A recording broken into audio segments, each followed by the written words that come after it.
తెలంగాణ రాజకీయాల్లో కీలక పరిణామం. మున్సిపల్ ఎన్నికల వేళ కేసీఆర్ కుమార్తె కీలక ప్రకటన దిశగా అడుగులు వేస్తున్నారు. బీఆర్ఎస్ నుంచి సస్పెండ్ అయిన తర్వాత ఎమ్మెల్సీ పదవికి రాజీనామా చేసిన కవిత కొద్ది రోజులుగా మద్దతుదారులతో వరుసగా సమావేశాలు నిర్వహిస్తున్నారు.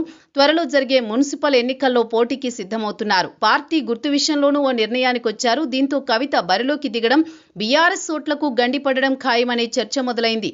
తెలంగాణలో ప్రస్తుతం మున్సిపల్ ఎన్నికల సందడి మొదలైంది. ఈ నెల 27న ఎన్నికల స్కెడ్యూల్ విడుదలయ్యే అవకాశం ఉంది. ఫిబ్రవరి 11, 12 తేదీల్లో పోలింగ్ ఉండే అవకాశం ఉందని సమాచారం. ఇప్పటికే ఓటర్ల జాబితాలు ప్రకటించారు. కాంగ్రెస్ కి ఎన్నికలు మరింత ప్రతిష్టాత్మకంగా మారుతున్నాయి. ప్రతి జిల్లాకు మంత్రికి బాధ్యతలు అప్పగించారు.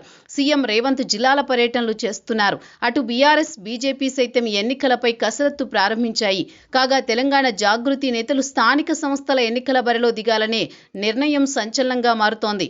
మున్సిపాలిటీలతో పాటు జిల్లా పరిషత్, మండల పరిషత్ ఎన్నికల్లోనూ సింహం గుర్తుతో పోటీ చేయాలని తెలంగాణ జాగృతి నాయకత్వం నిర్ణయించింది. ఆల్ ఇండియా ఫార్వర్డ్ బ్లాక్ పార్టీతో సంప్రదింపులు పూర్తి చేసి తెలంగాణ జాగృతి నాయకత్వం ఆ పార్టీకి చెందిన సింహం గుర్తుతో ఎన్నికల బరిలోకి దిగాలని నిర్ణయించింది. కొద్ది రోజులుగా ఇదే అంశంపై కవిత వరుసగా చర్చలు చేస్తున్నారు. మద్దతుదారులు, పలువురు ప్రముఖులతో చేసిన చర్చల్లో ఈ మేరకు నిర్ణయం తీసుకున్నట్లు తెలిసింది. తాజాగా ఎన్నికల గుర్తుతో పాటుగా పోటీపైన ఏఐఎఫ్బి పార్టీ, తెలంగాణ జాగృతి మధ్య సయోధ్య కుదిరింది.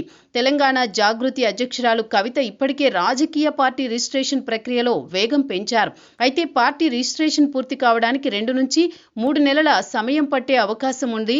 అయితే ఈలోపే రాష్ట్రంలో జరగనున్న మున్సిపల్ ఎన్నికలతో పాటు జిల్లా, మండల పరిషత్ ఎన్నికల్లోనూ ఏఐఎఫ్బి సింహం గుర్తుతో బరిలోకి దిగాలని జాగృతి నాయకత్వం నిర్ణయం తీసుకుంది. తెలంగాణ జాగృతి నిర్ణయంతో బీఆర్ఎస్ కు నష్టం జరుగుతుందనే వాదన ఉంది. అయితే ఓటర్లు ఏ మేర కవితకు మద్దతుగా నిలుస్తారు, ఎవరి ఓట్లపై కవిత ప్రభావం ఉంటుందనేది ఎన్నికల్లో స్పష్టత వచ్చే అవకాశం ఉంది.